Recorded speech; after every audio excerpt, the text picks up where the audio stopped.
आम्ही आता चौथ्या धड्यामध्ये आलेलो आहोत. हा आजचा आमचा चौथा धडा असणार आहे आणि या चौथ्या धड्यामध्ये त्याचं शीर्षक आहे विश्वासाद्वारे नीतिमत्व. तुम्हाला नोट्स भेटले असतील असा मी विश्वास धरतो. मला माहित नाही तुम्ही वाचून आलेत का नाही नोट्स,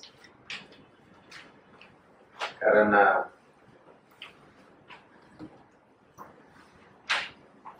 वाचण्याशिवाय पर्याय नाही येतो. नो शॉर्टकट, आम्हाला अभ्यास करावाच लागणार, वाचावं लागणार. बरं, आम्ही रोमकाशपत्र याच्या चौथ्या अध्यायामध्ये आलेलो आहोत. आता या चौथ्या धडा पण चौथा आहे आणि अध्याय पण चौथा आहे. ठीक आहे. सुवार्तेनुसार त्या धड्याचं शीर्षक आहे विश्वासाद्वारे नीतिमत्व. नीतिमत्व हे विश्वासाद्वारे कसं प्राप्त झालं ते या धड्यामध्ये शिकवलेलं आहे. सुवार्तेनुसार नीतिमत्व म्हणजे काय हे आपण मागील धड्यात शिकलो. या धड्यात आपण दुसऱ्या प्रश्नावर विचार करणार आहोत. आता त्या प्रश्न मालिकेमधला 5वा प्रश्न आहे हा. सुवार्ता ही जुन्या कराराशी सहमत आहे की नाही? काय वाटतं तुम्हाला, जुन्या करारासोबत सुवार्तेचा काही संबंध आहे का?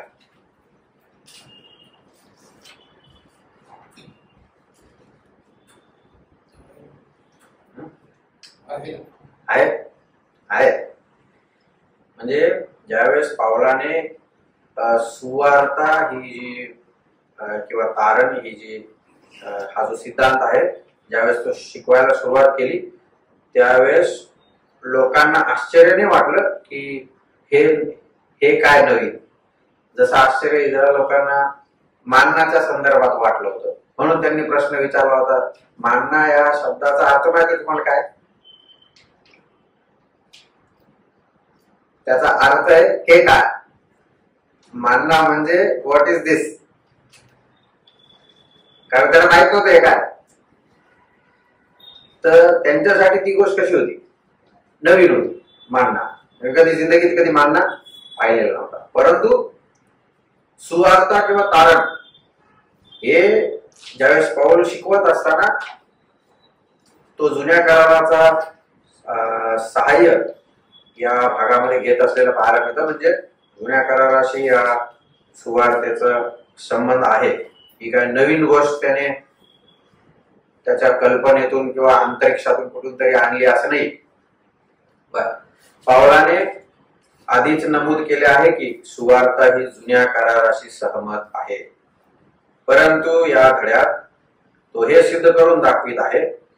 हे करण्यासाठी तो जुन्या करारातील 2 व्यक्तींचा उपयोग करीत आहे. एक म्हणजे अब्राहम, जो नियमशास्त्र देण्यापूर्वी अनेक शतके आधी जगत होता. दुसरा म्हणजे दावीद, जो नियमशास्त्राच्या नंतर जगला. 2 उदाहरण जुन्या करारातले तो या ठिकाणी घेत आहे. त्यापैकी एक उदाहरण आहे अब्राहमाचं आणि दुसरं उदाहरण आहे दाविदाचं. या 2 उदाहरणांच्या मध्ये नियमशास्त्र आम्हाला पाहायला मिळतो. अब्राहम हा नियमशास्त्राच्या नंतर नाही आला, परंतु अगोदर आला. आणि दावीद हा नियमशास्त्राच्या नंतर आला. ठीक आहे. तर हे 2 उदाहरणं त्यांनी घेतलेले आहेत आणि या 2 उदाहरणांमधून नीतिमत्व कसं त्यांना प्राप्त झालं त्याचं शिक्षण तो देतो.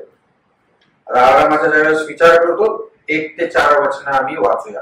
कोणाला तरी विनंती करतो बंधुरांना 1 ते 4 वचनं कृपा करून वाचा. तर मग आपला पूर्वज अब्राहम याला देहदृष्ट्या काय मिळाले म्हणून म्हणावे, कारण अब्राहम कर्माने नीतिमान ठरला असला तर त्याला अभिमान बाळगण्यास कारण आहे, तरी देवासमोर नाही. कारण शास्त्र काय सांगते, अब्राहमाने देवावर विश्वास ठेवला आणि ते त्याला नीतिमत्व असे गणण्यात आले. आता जो काम करीतो त्याची मजुरी मेहरबानी नव्हे तर ऋण अशी गणली जाते. पण जो काम करीत नाही तर अभक्ताला नीतिमान ठरविणाऱ्यावर विश्वास ठेवतो, त्याचा विश्वास नीतिमत्व असा गणण्यात येतो. Okay, thank you. बघा, या शास्त्र भागामध्ये 1 ते 5 वचनांमध्ये आम्हाला फार स्पष्ट रीतीने पाऊल अब्रामाविषयी तो कसा नीतिमान ठरला आणि कसा नाही ठरला या दोन्ही मुद्दे या वचनांमध्ये आम्हाला तो लिहून सांगत आहे. तिथं बघाच फार स्पष्ट रीतीने सांगितलंय दुसऱ्या वचनात, कारण अब्राहाम कर्मांनी नीतिमान ठरला असला तर त्याला अभिमान बाळगण्यास कारण आहे, तरी देवासमोर नाही. म्हणून तिसऱ्या वचनात तो लिहितो, कारण शास्त्र काय सांगते, अब्राहामाने देवावर विश्वास ठेवला आणि ते त्याला नीतिमत्व असे गणण्यात आले. तर आम्हाला ही गोष्ट शिकायला मिळते की नीतिमत्व हे नियमशास्त्र पालन केल्यामुळे नाहीये, परंतु नीतिमत्व हे देवाच्या पुत्रावरील विश्वासाच्या द्वारे एका व्यक्तीला प्राप्त होतं. आता अब्राहम कसं काय नीतिमान ठरला ती गोष्ट या ठिकाणी लिहिलेली आहे. जर अब्राहम कर्मांनी नीतिमान ठरला असला तर त्याला कुठेतरी अभिमान बाळगण्याचं काय ठरलं असतं, त्याला कारण ठरलं असतं. परंतु निर्माण करत्यापुढं अभिमान बाळगू शकणार, अजिबात बाळगू शकणार नाही. म्हणून परमेश्वराने नीतिमत्व हा जो सिद्धांत आहे, या सिद्धांतामध्ये मनुष्याच्या कुठल्याच प्रकारचा सहभाग या सिद्धांतामध्ये नाहीये. म्हणून मनुष्य कुठल्या प्रकारचा अभिमान किंवा अहंकार अजिबात बाळगू शकत नाही. मागच्या वेळेस आम्ही एक उदाहरण बघितलं होतं की कधी कधी असं ज्यावेळेस आम्ही सुवार्तेला जातो, काही आउटरीचच्या प्रसंगांमध्ये जे पुस्तकं आम्हाला फ्री द्यायचे असतात, तर काही बंधूंचं मत असतं की ब्रदर पुस्तकं फ्री देऊ नका, त्याला काहीतरी किंमत द्या, म्हणजे रस्त्यावर फेकणार नाहीत लोक. ते पैसे दिल्यानंतर कमीत कमी जवळ तरी ठेवतील. त्यामुळे आम्ही त्याला काय ना काहीतरी किंमत ठेवत होतो. त्या प्रकारे जर धारणाच्या बाबतीत किंवा नीतिमत्वाच्या बाबतीत जर परमेश्वराने अशी काहीतरी किंमत जर ठेवली असती, आमच्यापैकी काही जण ती किंमत भरू शकले असते, काही जण भरू शकले नसते. परंतु ज्यांनी ती किंमत भरली, मी असा विचार करतो, 1 रुपयात जर किंमत ठेवली असती धारणाची, कोणी पण भरू शकला असता ना 1 रुपया. परंतु या 1 रुपयाच्या किमतीमुळं मनुष्य एवढा अहंकारी आहे, तो स्वर्गात गेल्यानंतर हे म्हटलं असता, मी इथं किंमत भरून आलेलो, मेहनत घेतली. म्हणून कुठल्या प्रकारचा अहंकार किंवा अभिमान कोणी बाळगू शकत नाही. तसं पाहायला गेलं तर ती किंमत Psalm 49 स्तोत्र 39 मध्ये त्या किमतीचं वर्णन केलेलं आहे. ती एवढी मोठी आहे की त्याची भरपाई करणं नेहमीच काय राहणार आहे, अपुरा. एका व्यक्तीची किंमत एवढी मोठी, आमच्या सगळ्यांची किंमत किती मोठी होणार, एवढी मोठी किंमत कोणी भरू शकत नव्हतं. म्हणून येशू ख्रिस्ताला या जगामध्ये यावं लागलं. तर अशा प्रकारे जुना करार आम्हाला स्पष्ट सांगतो की अब्राहम कसा नीतिमान ठरला. देवावर विश्वास ठेवल्याने त्याला नीतिमत्व असे गणण्यात आले. थोडक्यात देव अभक्ताला विश्वासाच्या द्वारे कृपेने नीतिमान ठरवतो, कर्मांनी ठरवत नाही. हा सिद्धांत आम्हाला शिकणं गरजेचं आहे की आमच्या कुठल्याही चांगल्या गोष्टी केल्यामुळं आम्ही नीतिमान ठरलेलं नाही.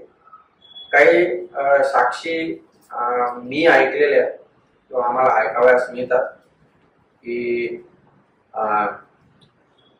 ते म्हणतात, मग आमच्या आई वडिलांनी आम्हाला चांगलं वळण लावलं, बायबल वाचायला शिकवलं, म्हणून आम्ही बायबल वाचून आमचं काय झालं, तारक झालं. काही जण म्हणतात मी सेवकाचा मुलगा आहे म्हणून माझं काय झालं. काही जण म्हणतात मी चांगले काम करत होतो, मी काय असे चुकीचे धंदे करत नव्हतो म्हणून माझं काय झालं. म्हणून देवाने माझी आठवण केली, माझं तारण झालं. पण या सगळ्या गोष्टी काय बायबल त्याला सहमत अजिबात नाही. बायबल हे सांगतं आमच्या एक सुद्धा चांगलं काम म्हणजे आम्हाला हे शिकणं गरजेचं आहे. Jesus plus nothing. जीसस किंवा ख्रिस्ताला आम्ही कुठली गोष्ट काय करू शकत नाही, आमची स्वतःची कुठली गोष्ट जोडू शकत नाही. तर कर्मांनी मनुष्य नीतिमान ठरत नाही, परंतु विश्वासाच्या द्वारे येशू ख्रिस्तावरील विश्वास म्हणजे ज्यावेळेस मला हा विश्वास निर्माण होतो येशू ख्रिस्ताने जे काय केलंय ते माझ्या ऐवजी वधस्तंभावर मरण पावलं आणि देवाने त्याला म्हणजे माझी जी शिक्षा होती त्याचा पुरेपूर हिशोब एक एक पैचा हिशोब येशू ख्रिस्ताने काय केला, चुकता केला. त्याने ती किंमत भरलेली. या गोष्टीवर मी काय करतो, विश्वास ठेवतो. ज्यावेळेस एक व्यक्ती असत विश्वास ठेवतो त्यावेळेस तो नीतिमान ठरला जातो कृपेने, नॉट बाय वर्क्स, कर्मांनी नव्हे. तो कृपेच्या आधारावर देव एका व्यक्तीला तारण देतो. विश्वासाद्वारे व्यक्ती हे तारण स्वीकारण्यास पात्र ठरतो. अशा प्रकारे अब्रामाचं उदाहरण आम्हाला पाहायला मिळतं. दुसरी गोष्ट दाविदाचं उदाहरण ज्यावेळेस तो घेतो 4 अध्याय 6 ते 8 वचनांमध्ये तो असं सांगतो, याप्रमाणे ज्या माणसाकडे देव कर्मा वाचून नीतिमत्व गणतो त्याच्या धन्यतेचे वर्णन दावीदही करतो. ते असे ज्यांच्या अपराधांची क्षमा झाली आहे व ज्यांच्या पापांवर पांघरून घातले आहे ते धन्य. ज्या माणसाला हिशेबी प्रभू पाप लावित नाही तो धन्य. कुठे स्तोत्रातून हे वचन घेतले माहिती तुम्हाला?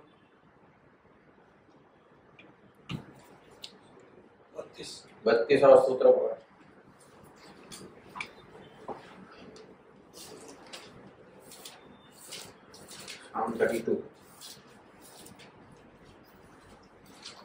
पहिले 2 वचन.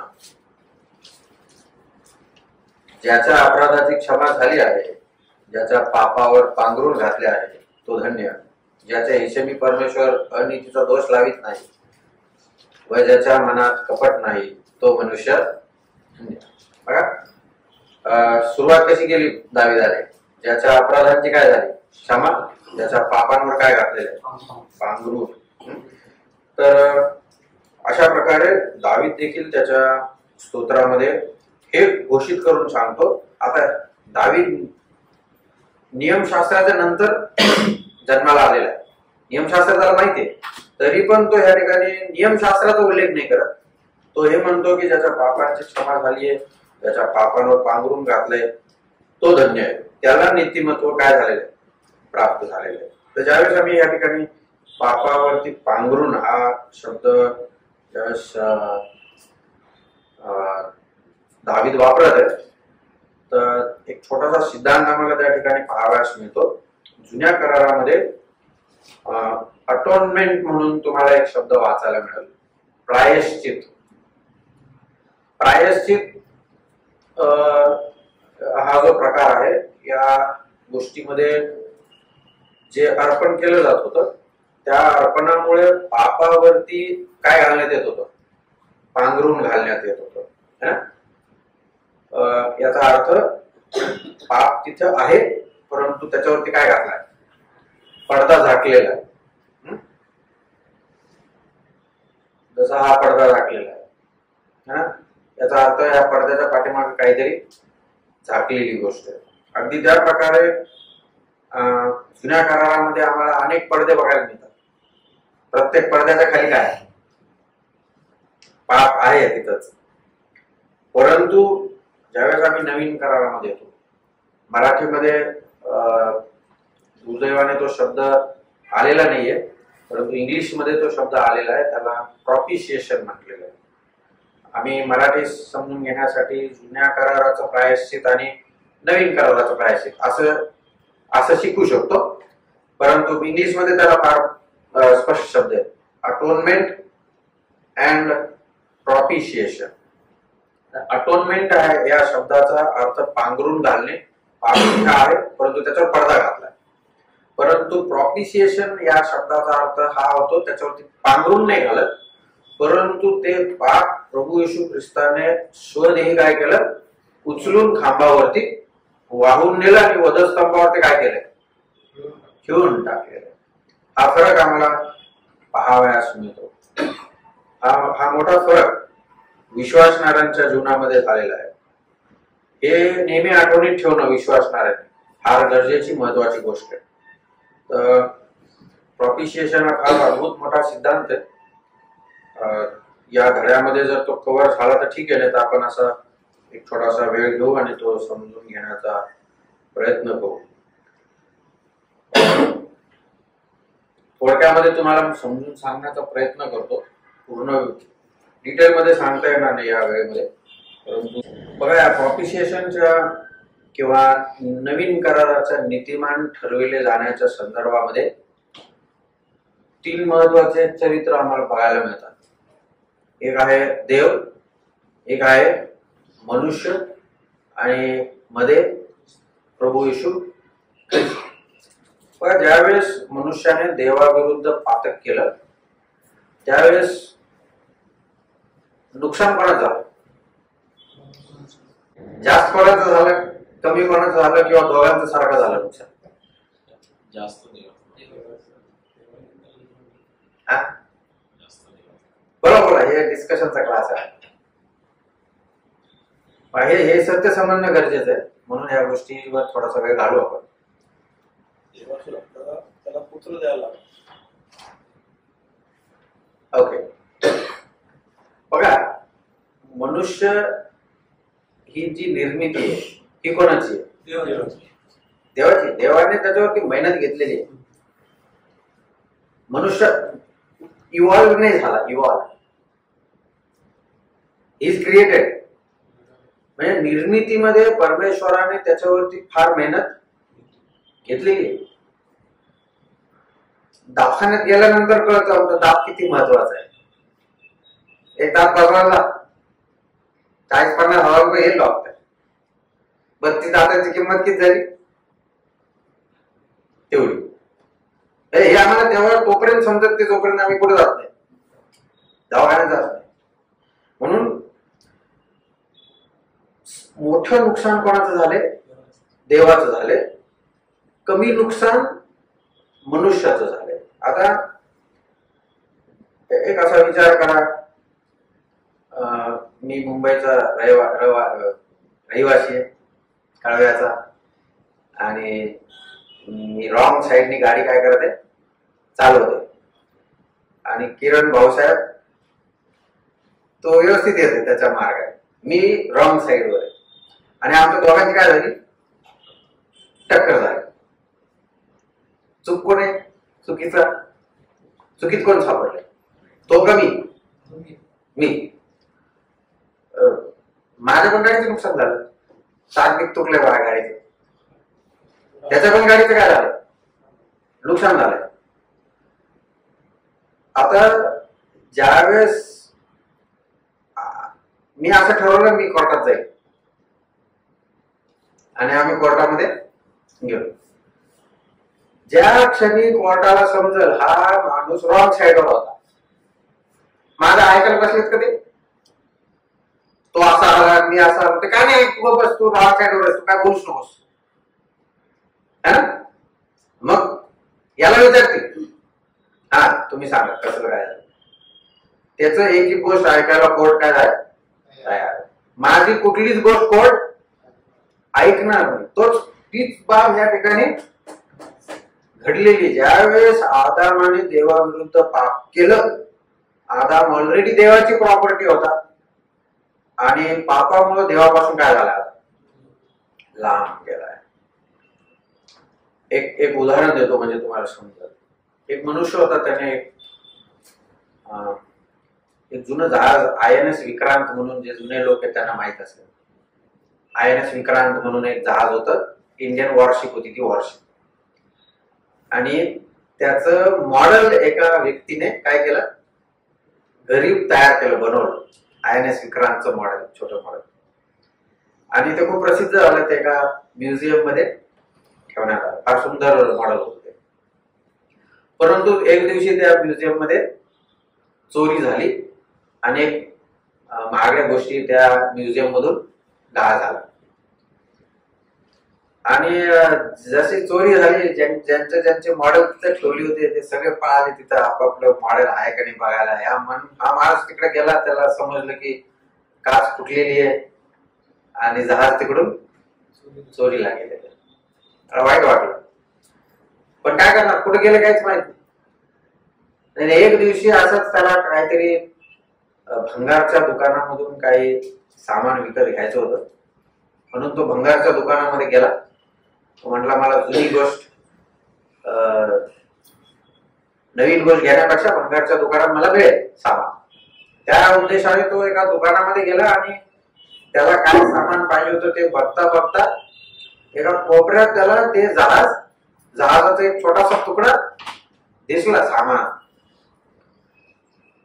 त्याला काय पाहिजे होतं ते घेतलं. नंतर त्याला विचारलं, हे काय सामान आहे?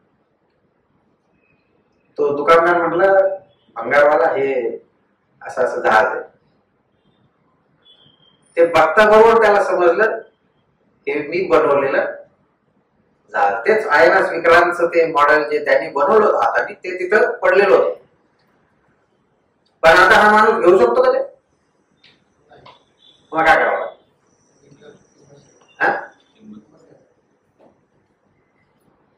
ते पहिल्यापासूनच त्याचं होतं ना.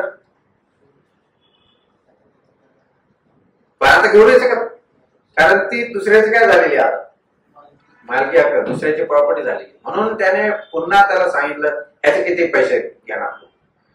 त्याने पैसे ठरवले आणि ते जहाज त्यांनी पुन्हा काय केलं, जी त्याची प्रॉपर्टी होती तीच घेण्यासाठी त्याला डबल किंमत काय करावं लागली.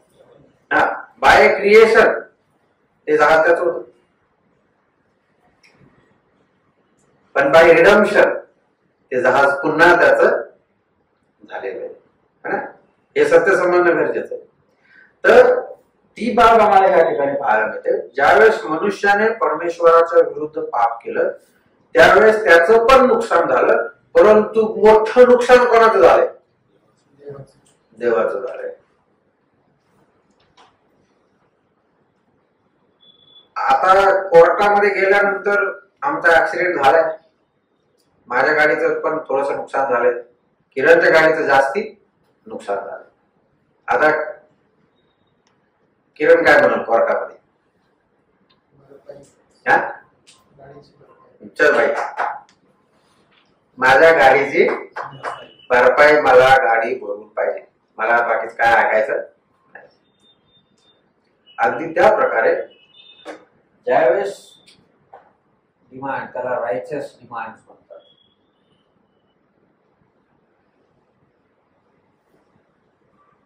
परमेश्वराने आता या व्यक्तीचं नुकसान केलेलं मोठं भारी, खूप भयानक मोठं नुकसान आहे. म्हणून हा व्यक्ती आता एक एक डिमांड टाकायला लागला. ही लिस्ट खूप मोठी, बोर्ड छोटा पडायला आपण.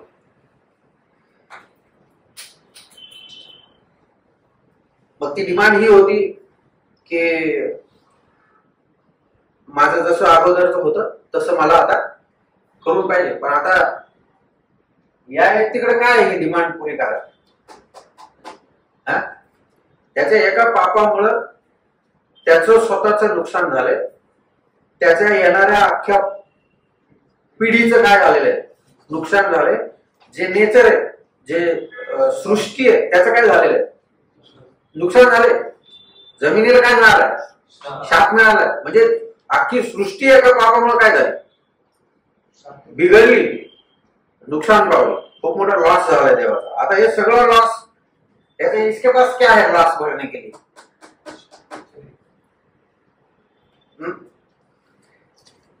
चलो किरण बड़े बाप का बेटा, लेकिन मैं तो भाई एक साधा सुधा इंसान, भाई मेरे पास कुछ नहीं, क्या कर सकता हूँ मैं? आता मी काय करत, मी त्याला हे म्हणू शकतो का माझ्या गाडी तुटली मला भरून दे, मला म्हणते तर नाही. मी काय करणार, मग माझा पार्ट काय आता तुम्ही सांगा मला या स्टोरीमध्ये. माफी मागायची. हा ओके, अजून पण तो कमी कर, डिमांड करत आहे ना घरचं लोक. कमी कर, कमी. म्हणजे मी काय करणार, माझ्याकडे काही नाही हो, 1 रुपयाने माझ्याकडे याची भरपाई करण्यासाठी, म्हणजे माझी परिस्थितीच तशी आहे. मग मी काय करणार, मी गाया करणार, भाऊ कस तुझ्या पाया पडतो, माझं काय कर, मला माफ कर, कस तरी मला समजून घे, मला वागून घे, माझ्यावर दया कर. माझ्याकडं विनवणी करण्याशिवाय काय ऑप्शनच राहिलेला नाही. ती गत मनुष्याची झाली जेव्हा त्याने देवाविरुद्ध काय केलं, पाप केले. पण आता देव नाही आहे, तो म्हणतो मला माझं नुकसान भरपाई पाहिजे. मग आम्हाला पाहायला मिळतं एक मनुष्य आला, तो दोघांच्या मध्ये उभा राहिला. कोण आहे तो? प्रभू येशू ख्रिस्त. म्हणून तिमोथेच्या पत्रात आम्हाला ते सत्य वाचायला मिळतं. प्रभू येशू ख्रिस्त हा देव आणि मनुष्य यांच्यामध्ये एकच एकमेव मध्यस्थ. मग मध्यस्थ म्हणजे असा असतो, एका पार्टीला धरून चालत नाही, तो त्याला दोन्ही पार्ट्या धरून चालवा. म्हणजे मध्यस्थ असा पाहिजे, त्याला ही पार्टी काय आहे याची जाणीव पाहिजे, ह्याचं काय नुकसान झालंय हे याला माहित पाहिजे. त्याच प्रकारे या माणसाचं काय नुकसान झालंय हे सुद्धा त्याला ठाऊक पाहिजे. मग आहे का प्रभू येशू ख्रिस्त योग्य मध्यस्थ? कस काय?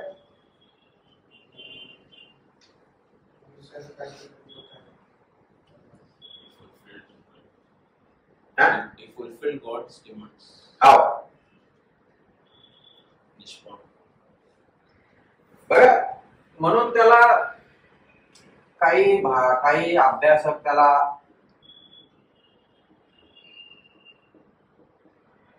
हा शब्द वापरतात, गॉड मॅन. याचा अर्थ तो एकाच वेळेस देव आणि तो त्याच वेळेस मनुष्य पण. काय मध्यस्थ आहे तो. ज्यावेळेस तो देवाकडे वळतो, इज गॉड, तो देव आहे. परंतु ज्यावेळेस तो मनुष्याकडे वळतो, पूर्णपणे कसा आहे, मनुष्य. काय अद्भुत मध्यस्थ आहे प्रभू येशू ख्रिस्त. हा प्रभू येशू ख्रिस्त हा मध्यस्थ. काय म्हटला देवाला, ठीक आहे देवा, तुझी पुट फॉर युअर डिमांड्स, तुझे मागण्या काय काय आहेत त्या सांग. मग त्याने सांगायला सुरुवात केली. काय सुरुवात आहे, तो म्हटला मला किंमत पाहिजे, नुकसानाची काय पाहिजे, भरपाई पाहिजे, किंमत पाहिजे मला. प्रभू येशू ख्रिस्त म्हटला ठीक आहे, मी भरायला तयार आहे. मग त्याच्यासाठी देव म्हणाला तुला मनुष्य व्हावं लागेल, ही एक डिमांड आहे त्याची. देव मनुष्य होणं, माणसाच्या बुद्धीला अजिबात समजणार. कोणीतरी हे सत्य सांगण्यासाठी एक जगातलं उदाहरण घेतलं. ते उदाहरण असं आहे, a lion becoming a lamb is what God becoming man. एक सिंह जर तो मेंढरू झाला तर ते त्याच्यातून आम्हाला कळतं देव कशा प्रकारे मनुष्य झाला. तरी पण आम्हाला ते सत्य माणसाच्या बुद्धीला काही सत्य त्या समजू शकत आणि त्याच्यावर आम्हाला काय करावं लागतं, विश्वास ठेवू, त्याच्यावर तेवढंच आम्ही करू शकतो. तर प्रभू येशू ख्रिस्त हा मनुष्य झाला. आता अनेक डिमांड आहेत त्याच्यामध्ये. देव त्याला म्हटला तुला दरिद्री व्हावं लागेल, म्हणून ते वचन बायबलमध्ये आम्हाला वाचायला मिळतात. तो धनवान असताना दरिद्री झाला, ही डिमांड आहे. केवढा इतका दरिद्री झाला तो की त्याच्या पाकिटामध्ये 1 रुपयाचा सुद्धा काय नव्हता. हे बायबल सिद्ध करून सांगतं का नाही. ज्यावेळेस तो प्रश्न निर्माण झाला, काय सराला कर देणं योग्य आहे की नाही, येशू ख्रिस्त काय म्हटलं, दाखवतो. असं केलं नाही. तो काय म्हणला, नाही नाही नाही हो, मला एक शिक्का दाखवा, त्याच्यातून काय समजता त्याच्याकडून हो एक सुद्धा मला कळत नाही माझ्या बुद्धीला. आजच्या गरीबातल्या गरीबापेक्षा प्रभू येशू ख्रिस्त काय झाला, एक शिक्का नव्हता. आमच्या खिशात कुठेतरी एखादा तरी शिक्का मिळेल, येशू ख्रिस्ताच्या खिशात शिक्का नव्हता. कुठेतरी एक कर भरायचा होता, पेत्राने सांगितलं जा बाबा गटा. तुम्ही वाचून बघा शुभवर्तमान, त्याचं स्वतःच म्हणून काहीच नव्हतं या जगात. फक्त इंग्रजी भाषांतरामध्ये असं भाषांतर केले, and it took his cross. लिहिलं ना, हिज क्रॉस. आणि त्या शिपायांनी त्याचे कपडे काय केले, काढले त्याचे कपडे. शुभवर्तमानांमध्ये योहान लिहिताना म्हणतो त्याचे पायतल सोडवण्यास मी काय नाही. अशा काही मोजक्या गोष्टी त्याच्या बाबतीत त्याच्या मालकीच्या होत्या असं वाचायला मिळतं. परंतु तो गरीबातला गरीब झालेला आम्हाला पाहायला मिळतो. तर अशा अनेक मागण्या ज्या देवाने टाकल्या, तो म्हणला निष्कलंक जीवन जगावं लागेल. म्हणून 3 जण त्याच्या बाबतीत अद्भुत साक्ष देतात. याने पाप केलं नाही, याचा ठाई पाप नाही, याला पाप ठाऊक. काय काय साक्ष आहे येशू ख्रिस्ताच्या बाबतीत. तर अशा प्रकारच्या मागण्या रायचस डिमांड्स देवाने पुढे ठेवल्या. येशू ख्रिस्त म्हणाले या सगळ्या डिमांड मी काय करतो, पूर्ण करतो. म्हणून ज्यावेळेस प्रभू येशू ख्रिस्त आला, एका मध्यस्थ ज्यावेळेस येतो, त्यावेळेस जो डिमांड करत आहे, जो योग्य, ज्याचं नुकसान झाले परंतु तो योग्य बाजूवर is on the right side. नुकसान दोन्ही बाबतीचं झाले, परंतु एक चुकीत सापडलाय, एक चुकीत नाही. तर देवाकडून कुठल्या प्रकारची चूक घडलेली नाही. जो मनुष्य चुकीत सापडलाय त्याचं पण झाले नुकसान, देवाचं पण नुकसान झालेलं आहे. परंतु मध्यस्थ आल्यानंतर कोणाची बाजू गेली पाहिजे किंवा कोणाची बाजू घेतली पाहिजे, माणसाची का देवाची? मध्ये दोघांसाठी. पण तो एकाच वेळी दोघांचं काम नाही करू शकत. पहिलं कोणाचं काम केलं पाहिजे त्यांनी, तुम्हाला काय वाटतं? तो मनुष्याची गरज भागवली पाहिजे त्यांनी का ते देवाकडे गेला पाहिजे? देवाची गरज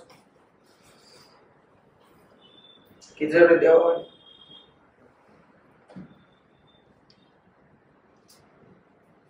बघा, मी त्यासाठी तुम्हाला ते उदाहरण ठेवलं पुढं.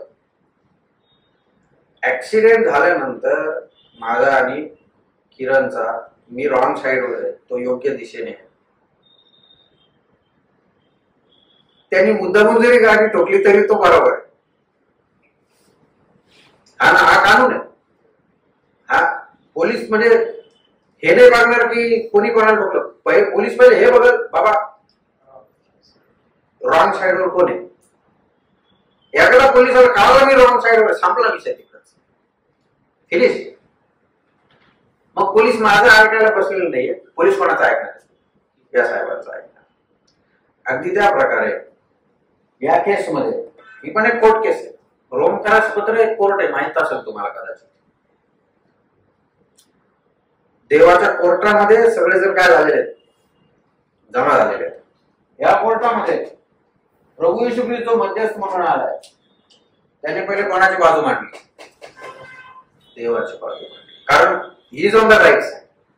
म्हणून येशू ख्रिस्त म्हटलं तुझं जे काही आहे नुकसान मी भरपाई करायला तयार. आणि त्यांनी ती काय केली? भरपाई केली. तर the doctrine of propitiation teaches us that Lord Jesus Christ has first fulfilled all his righteous demands. ज्यावेळेस परमेश्वराला जे काय होतं देणं, ते जेव्हा येशू ख्रिस्ताने देऊन टाकलं, तेव्हा त्याला काय मिळालं? समाधान. ज्यावेळेस मी किरणचं जे काही नुकसान आहे ते काय करत, भरपाई करत तेव्हा किरणला काय मिळत? समाधान वाटत. तेव्हा व्यवस्थित जेवू शकेल तो जरा. अगदी त्या प्रकारे प्रभू येशू ख्रिस्ताने देवाचं पहिले काय केलेलं? तोपर्यंत समाधान नव्हतं तेव्हा. देवाचं समाधान झालं. आता याचं समाधान झाल्यानंतर प्रभू येशू ख्रिस्त कोणाकडे वळला? आता तुझ्याकडे लक्ष देतो. हा फार मोठा कारणाचा सिद्धांत आहे. विशेष करून बंधुजनांनी तो शिकणं गरजेचं आहे. बहिणी ते पण शिकला पाहिजे. परंतु जे बंधुजन आराधनेमध्ये सहभाग घेतात त्यांना हा सिद्धांत कळणं फार महत्वाचं आहे. या सिद्धांतामध्ये